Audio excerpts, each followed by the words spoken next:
নমস্কার, সবাই কেমন আছেন? বেশ কয়েকদিন মন্দিরের ভিডিও দিতে পারছি না, এখন তো বাইরে আছি। আজকে যেখানে যেখানে ঘুরেছি সেগুলো আপনাদের সঙ্গে শেয়ার করলাম। গতকাল রাতে দেরাদুন থেকে ট্রেন ধরলাম। যে স্টেশনটায় নেমেছি স্টেশনটার নাম হচ্ছে কাঠগোদাম। বেশ একটু গ্রাম গ্রাম ভাব, আবার শহর এলাকাও বটে। প্রত্যেকটা স্টেশনেই ট্রেন দাঁড়াচ্ছিল। তো আমরা যখন স্টেশন থেকে নামলাম আর কি, ট্রেন থেকে, বেশ অনেকটা রাত হয়ে গেছে। লাগেজগুলো একটা একটা করে নামাতে সবাই একসঙ্গে নামিয়ে আবার ব্যাগগুলো গুনছিলাম যে মোট কটা আছে। অনেকটা রাত হয়ে গেছে, প্রায় 11:15 মতো এরকম বাজে। তো ওখান থেকে ননি আর থাকতে পারছিল না, প্রচণ্ড ঘুমে ঘিরে ধরেছে ছেলের চোখ। এতটা রাত তো বাড়িতে থাকলে কখন টাইম মতো ছেলে ঘুমিয়ে যায়। তবে যতটা আমরা ঘুরছি আমাদের সঙ্গে সম্পূর্ণ সহযোগিতা করেছে ছেলে, এইটাই আমার পরম আনন্দ। কোনো রকম একটু বিরক্ত করেনি, কোনো কান্নাকাটিও করেনি। আর ও ঘুরতে খুব ভালোবাসে।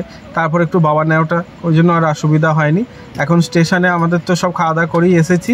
এখানে একটা ফ্যামিলি এসছে, ওরা সব খাওয়া দাওয়া করছে। আমরা এত রাত্রিবেলা যখন নামলাম আর কোনো হোটেলের রুম পাবো না, ঘুরে চেষ্টা করা হয়েছিল। আবার রেল স্টেশনেও রুম ছিল, ঘন্টায় 10 টাকা এসি রুম, কিন্তু সেটাও একদম প্যাকড আপ। ফলে আর কোনো উপায় নেই, স্টেশনের ওপরেই একটা চাদর বিছিয়ে সবাই শুয়েছি। ওখানে শুভঙ্কর, সুদীপ ভাই সব শুয়েছে। আর এদিকে শুভঙ্কর আর সৌরভ দুজনা মিলে একটা ভেজ বিরিয়ানি ওরা অর্ডার করেছিল। ওই পার্সেলটা নিয়ে এসেছিলো, ট্রেনের মধ্যে আর খাইনি, যেহেতু আমাদের চেয়ার কাট ছিল, খাওয়ার সমস্যা ছিল। তো এখন খাওয়া দাওয়া করে নিচ্ছে, তারপরে সব শোবে। ঘুমে সবার চোখ জড়িয়ে এসেছে, আলস্য ক্লান্ত। ননিকে বিছনা করে দিয়েছি। রাত্রি 3:30 4টে নাগাদ এখান থেকে বেরোতে হবে, কারণ এখানে যাতায়াত ব্যবস্থা বলতে গাড়ি, কিন্তু পাহাড়ের ঢাল তো, এত রাত্রে পাহাড়ের ঢাল দিয়ে ওঠা, কুয়াশার জন্য, মেঘের জন্য কোনো ড্রাইভারই যাবে না, তাই আমাদের অপেক্ষা করতে হচ্ছিল। যখন বাজে ভোর 4:15 তখন আবার আমরা গাড়ি করেছি। এই গাড়িটা এখান থেকে, জায়গাটার নাম হচ্ছে কাঠগোদাম, এই কাঠগোদাম থেকে আমাদের নিয়ে যাবে নৈনিতাল। রাস্তা তো দেখতেই পাচ্ছেন কেমন, অল্প সামান্য একটু ব্যারিকেড মতো করা আছে, উঁচু পাহাড়, আর তলায় ঠিক লাইটগুলো যেমন দীপান্বিতা, অবশ্যই আমরা বাড়িতে বাড়িতে মোমবাতি দিলে বাড়িগুলো আলো হয়ে থাকে, ঠিক যেন সেরকম দেখাচ্ছে। বড় সুন্দর মনোমুগ্ধকর পরিবেশ।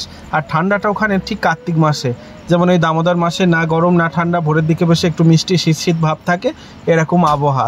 শীতের পোশাক না পরলেও হয়, একটা ফুলাতা জামা বা একটা হালকা পাতলা স্টল কিছু গায়ে দিলেই যথেষ্ট। তো ছেলেটাকে একটা বিশ্বরূপ নতুন গোলাপি রঙের চাদর নিয়েছিল, সেটাই ঢাকা দিয়েছে, আমরা আর কিছু নিইনি। আর এই যে জায়গাটা দেখছেন, এখানকার একটা বিশেষ প্রসিদ্ধ মন্দির। এতদিন তো ফেসবুকে দেখেছি, আজকে সামনাসামনি দেখার সুযোগ হলো। এই আশ্রমটার নাম হচ্ছে নিমকারলি ধাম, নিমকারলি বাবার আশ্রম। উনি একজন বজরংবলীর সাধক এবং সিদ্ধ পুরুষ ছিলেন।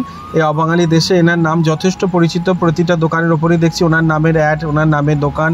খুব প্রসিদ্ধ স্থান। তবে দুর্ভাগ্য বিষয় যেটা, মন্দিরে ক্যামেরা অ্যালাউ নেই, যার কারণে সামনে পর্যন্ত আমরা দাঁড়িয়ে যখন ভিডিও করব, ওখানে যারা স্টাফেরা ছিলেন তারা সম্পূর্ণ নিষেধ করে দিয়েছে।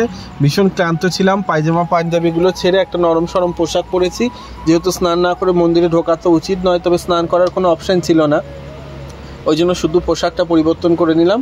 পাকা রাস্তার উপর থেকে যে নরম ব্রিজ, এখানে এসে তারপর এখানে নিচের তলা দিয়ে নদী বয়ে যাচ্ছে, ওপারে মহারাজজির আশ্রম। আর যখন আমরা ঢুকলাম ভেতরে হনুমান চালিসা হচ্ছিল হিন্দিতে, ওদের ভাষায়। এত সুন্দর লেগেছে, আমার মন জুড়িয়ে গেছে। যদি কেউ শুনতে চান, লিখবেন নৈনিতাল নিমকারলি আশ্রম হনুমান চালিসা, এটা লিখলেই দেখবেন এত সুন্দর হরিনামটা, মানে ওনাদের ভাষায় হনুমান চালিসাটা আপনার মন ভরে যাবে। তো ওখানে দর্শন করা হলো, তারপর ওখান থেকে ফিরে যাচ্ছি। এবার কোনো একটা হোটেলের সন্ধান করতে হবে। 8-10টা মতো ব্যাগ আছে, চান টান করা, তারপর খাওয়া। আমি তো শুকনো শাকনা খাবার নিয়ে গেছিলাম, আর যদি কোথাও কোথাও প্রসাদের ব্যবস্থা হচ্ছিল, সেখান থেকে একটু প্রসাদ খেয়েছিলাম। মোট আমরা ননিকে নিয়েছিলাম 6 জন। শুভঙ্কর ভাই ছিল, সুদীপ ছিল, বিশ্বরূপ ছিল, আর সৌরভ। তো এই যে এটা একটা গুরুদ্বার যাদের থাকে আর কি, শিখদের, ওদের একটা হোটেল। খুব ভালো হোটেলটা, এত সুন্দর, ওদের ব্যবহারে আমি মন খুশি হয়ে গেছে।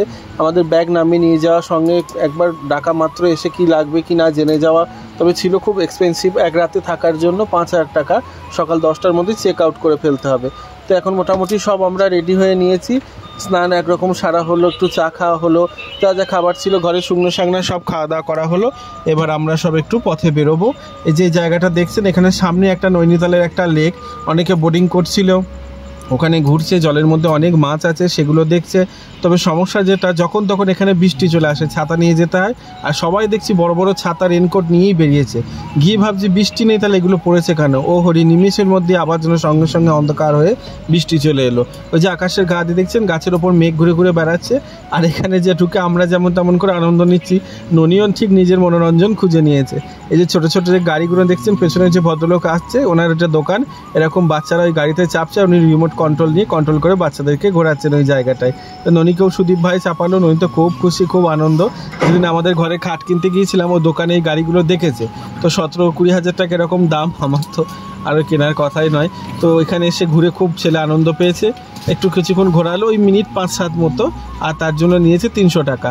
এই যে লেকটা দেখছেন, জলের ধারে এক গাদা মাছ এসছে, আমরা ননিকে 1 প্যাকেট পাউটি কিনে দিয়েছিলাম, ওই ছোটো ছোটো হাতে খিলি করে করে ছুঁড়ে ছুঁড়ে দিচ্ছিল, আর মাছগুলো সব খেতে আসছে, খুব ভালো লাগছিলো দেখতে। তবে কী মাছ সেগুলো চিনতে পারিনি, দেখে একবার মনে হচ্ছে রুই কাতলা, আবার কখনো মনে হচ্ছে ব্রিকেট মাছ, এক এক সময় এক এক রকম লাগছিলো দেখতে। আবার লাল নীল সাদা কত রকমের রং বেরঙের দিচ্ছে। ওই যে ডাঙায় এসে খাবি খাচ্ছে, কারণ ওখানে একটা পাউরুটি ছুঁড়ে দেওয়া হয়েছে, পাউরুটিটা জলে না পড়ে ডাঙায় পড়েছে। বেশ কিছুক্ষণ ঘোরার পর আবার এখান থেকে বেরোলাম। পাহাড়ের উপরে একটা সিদ্ধেশ্বর শিব মন্দির, এখানে কোনো পূজারি ছিল না, কোনো পুজো দেওয়ার ব্যবস্থাও ছিল না, বড় নির্জন নিস্তব্ধ স্থান, টিপটিপ করে বৃষ্টির জল পড়ছে, আর এত সুন্দর রাস্তা ধারে যেতে যেতে মন্দিরটা দেখলাম, ওক পাইন গাছে ঘেরা, ঠিক যেন সিনেমা শুটিংয়ের মতো। তা আমরা ওখানে উঠে বেশ কিছুক্ষণ, একটা ভিউ পয়েন্ট ছিল, ওখানে দর্শন করলাম, ছবি তুললাম, তারপর ওখান থেকে বেরিয়েছে একটা নৈনিতালের গার্ডেনে। এটা একটা বোটানিক্যাল গার্ডেন, অনেক রকম প্রজাপতি, পতঙ্গ, জীব, এই সমস্ত এখানে সব ছিল। তো আমরা যখন এখানে ঘুরছি, সুদীপ ভাই ভিডিও করতে আমাকে সাহায্য করেছে। অনেক গাছগাছালি, ওদের ঠিক ওই বাংলো টাইপের ছিল, আর যারা ওরা থাকে এখানে এসে, এগুলোকে ইংরেজিতে কিছু একটা নাম আছে, কি বলে রে এটাকে, ওই বাংলো টাইপের যে ঘরগুলো হয়ে থাকে, যাই হোক ওরকম সবাই এখানে দেখছিল। আর এই যে কাছের খাপে খাপে যেগুলো আছে, ওর মধ্যে অনেক প্রজাপতি, তারপরে বেজি, এই সমস্ত ছিল, আমরা তো এগুলো দেখেছি, তবে এখানে দেখতে যেন আরও বেশ অন্যরকম লাগছে, গুবরে পোকা থেকে আরম্ভ করে নানান রকম জিনিস, বেশ ভালো লাগছিল দেখতে। আর একটুখানি থাকলে পরে ওই ব্যাঙের অনেক রকম প্রজাতির ছিল, তবে এদের সিস্টেম অনুযায়ী আমরা পৌঁছাতে 4:45 বাজিয়েছি, আর 5টার মধ্যে এদের বন্ধ হয়ে যায়। তো এই 15-16 মিনিট মতো একটু দেখতে পেরেছি, তবে যারা ঢুকে পড়বে তাদের আর বাইরে বের করবে না যতক্ষণ না দেখা হচ্ছে, কিন্তু আর নতুন করে কোনো এন্ট্রি হবে না। 50 টাকা করে ছিল এক একজনের প্যাকিং চার্জ, মানে ঢুকতে চার্জ দিতে হচ্ছিলো। তা আমরা বেশ ভালো অনেকক্ষণ ঘোরার পর আবার টুকটুক করে রওনা হচ্ছি, কারণ আজকে রাত্রেই আমাদের ট্রেন, রাত 8টার সময় আমরা এখান থেকে বেরিয়ে আবার হরিদ্বার ফিরবো। তারপর হরিদ্বার থেকে একদিন গঙ্গা স্নান করে আরতি দর্শন করে তারপর আবার আমাদের বর্ধমান যাওয়ার লোকাল। তো আজকের মতো এইটুকুই দিতে পারলাম।